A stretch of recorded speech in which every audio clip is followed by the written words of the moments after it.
질문 있습니다. 제대로 듣고 대답해 주세요. 노트 필기는 많이 힘든데 노트 필기가 꼭 필요한가요? 많은 분들이 오해하고 계신 것 중 하나입니다. 노트 필기도 공부법의 일종이라고 할 수 있어요. 즉 필수가 아니라 선택이라는 얘기죠. 어떤 사람에게는 노트 필기보다 다른 공부법이 더 잘 맞을 수 있고 또 어떤 사람에게는 노트 필기가 효과를 불러올 수도 있습니다.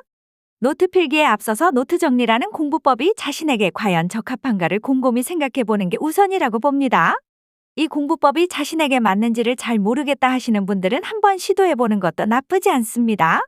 다만 노트 필기는 제대로 하고 나서 평가를 하시고 그리고 시기적으로 적절한가는 살펴봐야 하겠죠. 질문 또 있습니다. 정성껏 대답해 주세요. 전 과목을 모두 노트 필기해야 하나요? 물론 아닙니다. 전 과목에 대한 노트 필기를 하는 게 아니라 자신에게 부족하거나 특별히 정리가 안 되는 과목들을 하는 것이랍니다. 예를 들어 저는 중학교 때는 국어와 역사, 과학만 노트 필기를 했어요. 오히려 국어는 교과서에 직접 필기를 해서 지문도 한번 더 읽어보고 활자가 눈에 익숙해지도록 했답니다.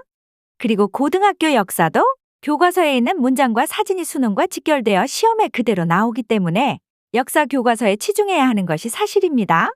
즉 그때 상황에 따라 이 과목은 노트 필기가 필요하다라고 생각되는 과목만 정리하면 됩니다. 그리고 수업 시간에 너무 빡빡하여 필기할 틈이 없는 분들은 연습장을 하나 옆에 두고 자신만 알아볼 수 있는 그런 글씨체로 마구마구 적어나가세요. 그리고 수업이 끝난 쉬는 시간에 다시 한번 노트에 옮겨 적으면서 복습하는 것도 좋은 방법이라는 생각이 듭니다. 가끔 자신도 모르는 글씨로 적는다든지 왜 적었는지도 모르게 적는 학생들이 있습니다. 그런 학생은 인생을 다시 한번 성찰해보세요. 마지막 질문입니다. 진짜 궁금한 내용입니다. 선생님 말씀을 다 받아 적어야 하나요? 교과서에 나오는 내용은 교과서에다 줄을 치면 되고요. 그 외 교과서에 나오지 않거나 선생님께서 특별히 강조하는 부분은 모두 받아 적으면 된답니다. 교과서에 있는 내용까지 해서 받아 적진 않아도 되겠죠. 그래서 예습이 필요한 겁니다. 매번 예습이 힘든 분들은 학습 시간의 10분의 1 정도의 시간을 정하고 빠르게 책을 읽어보는 것만으로도 도움이 됩니다. 수업 전 쉬는 시간을 활용하는 것도 도움이 됩니다. 쉬는 시간에 유튜브만 시청하지 말고 영양가 있는 행동을 해봅니다.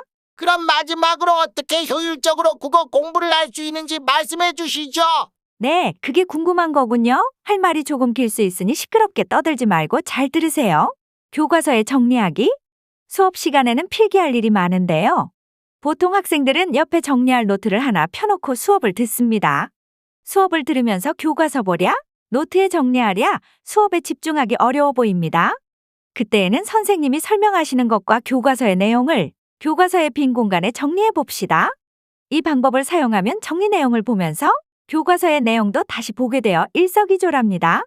하나, 노트에 정리하기. 수업 도중 틈틈이 중요한 내용들을 교과서에 메모해 두었다면 이제 노트에 정리해 봐야겠죠. 노트 정리는 쉬는 시간이나 집에서 정리할 수 있는데요. 저는 집에서 주로 정리한답니다. 쉬는 시간에는 공부한 내용을 한 번 더 보고 잠시 휴식을 갖는 것이 좋아요. 교과서와 노트를 편 다음 교과서에 메모한 내용을 보고 노트에 다시 깔끔하게 정리하여 적습니다. 참고서 내용을 추가해도 되고 이때에도 포스트잇을 사용하면 효과 만점입니다. 하나, 제목 옆 날개에 관련 정보를 팍팍 적어요. 글의 제목 옆에는 빈 공간이 꽤 많죠. 엄청 넓어요. 축구해도 되겠어요? 그곳에 글의 종류, 성격, 제재, 주제는 반드시 적혀 있어야 합니다.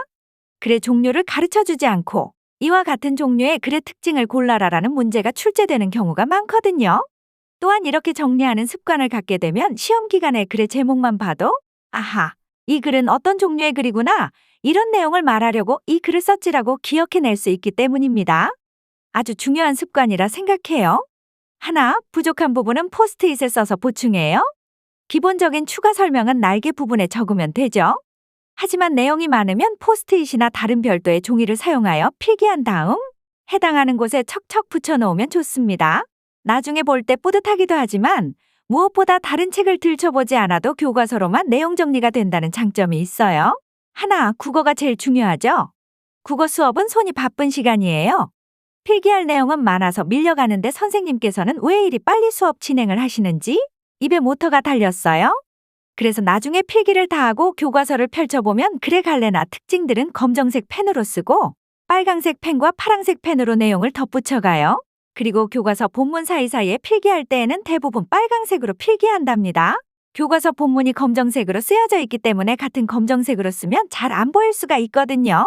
교과서 본문 사이에 필기할 때에는 확 튀는 색으로 필기하는 것이 좋아요. 국어 교과서가 필기할 칸이 좁다 보니 포스트잇을 활용하는 것이 편할 수 있어요. 국어 선생님 포스트잇 좀 그만 쓰고 이제는 좀 사서 씁니다. 교과서 본문 맨 앞이나 혹은 맨 뒤에 한꺼번에 모든 내용을 정리합니다.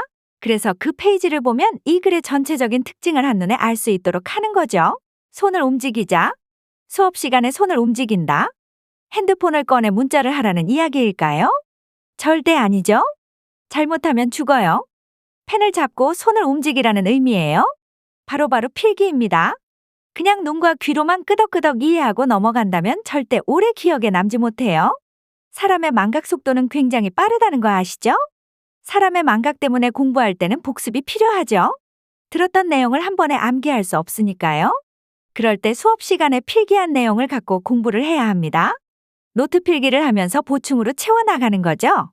그런데 필기해 놓은 내용이 전혀 없다? 오졌다리 미쳤습니다.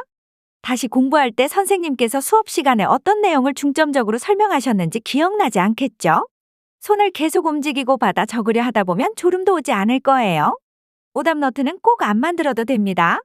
오답노트를 만드는 것도 자신에게 맞는지 확인해야 합니다. 스피드하게 공부하는 스타일이기 때문에 자꾸 반복해보면서 공부하는 것이 필요했기 때문에 오답노트에서 효과를 본 것 같습니다.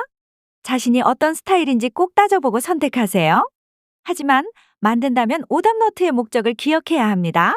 오답노트를 만드는 목적은 다시는 그 문제를 틀리지 않기 위해서입니다. 다른 친구들도 만드니까 나도 만들어야지라고 생각한다면 차라리 그 시간에 요점 정리 내용을 더 보는 것이 낫다고 생각합니다. 즉, 오답노트는 만드는 것으로 끝나는 것이 아니라 계속해서 반복적으로 보아야 한다는 것입니다.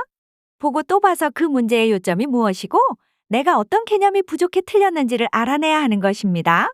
그리고 다른 문제집에서 그와 비슷한 유형을 풀어보았을 때 틀리지 않으면 오답노트를 적절히 활용했다고 할 수 있습니다. 오답노트는 예쁘기보단 효율적이어야 합니다. 예쁘게 만들려고 하지 말고 효율적으로 즉 알아볼 수 있게만 만들면 됩니다. 저는 오답노트를 만들 때 틀린 문제를 오려서 붙였는데요. 오리고 붙이는데 시간을 낭비하기 싫어서 가위질도 대충대충 문제만 안 다치게 오리고 붙일 때도 떨어지지 않을 정도로만 빠르게 붙였답니다. 지저분하고 너덜너덜해도 그 문제가 눈에 들어온다면 효율적인 오답노트라고 할 수 있답니다. 예쁘게 하려고 너무 애쓰지 말고 효율적으로 시간 절약해서 하는 것이 중요합니다. 이럴 때는 장인 정신이 필요 없답니다. 청개구리도 아니고 꼭 주객이 전도되는 학생들이 있답니다. 큰 소리로 대답하자. 선생님께서 수업 중간에 늘 질문을 던지실 거예요. 그럴 때마다 큰 소리로 대답하세요. 대답이 틀리든 맞든 우선 대답하자고요. 이건 수업 시간에 참여도를 높이는 방법이에요. 틀린 대답을 했다면 다음에 그 내용을 복습했을 때 이건 내가 저번에 틀리게 대답한 내용이었지 하면서 기억이 나거든요. 그리고 수업 시간에 내 의견을 당당히 발표하면서 대학 입시 구술 면접을 준비할 수 있는 효과도 있다고 해요. 저희 담임 선생님께서 늘 강조하시는 것이기도 하고요. 또 학급에서 많은 친구들이 발표를 하다 보면 수업 시간 분위기가 밝게 조성되면서 졸음이 오지 않아요. 그렇다고 들떠있는 상태의 밝은 분위기를 말하는 건 아니에요. 적극적인 수업 참여가 이루어지는 교실 분위기를 말하는 거랍니다.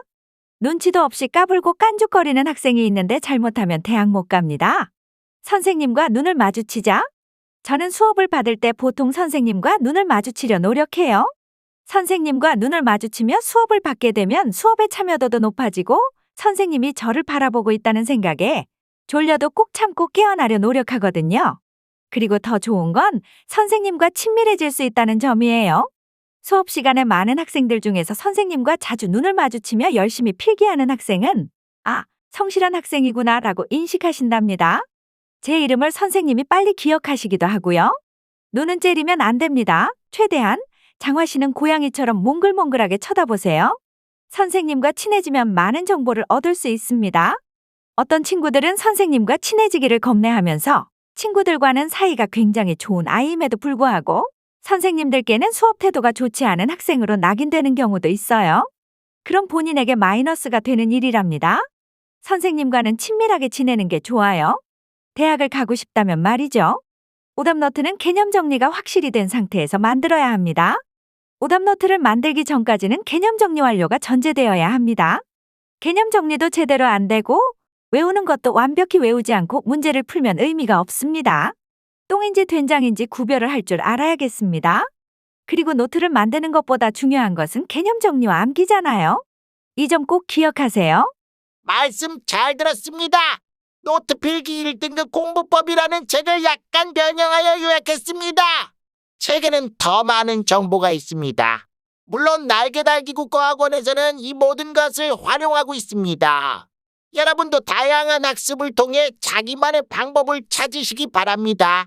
도움이 됐으리라 생각이 됩니다. 그럼 안녕! 내 목소리가 듣고 싶냐? 그럼 좋아요 눌러라. 나도 그런 거 하고 싶다. 구독, 좋아요.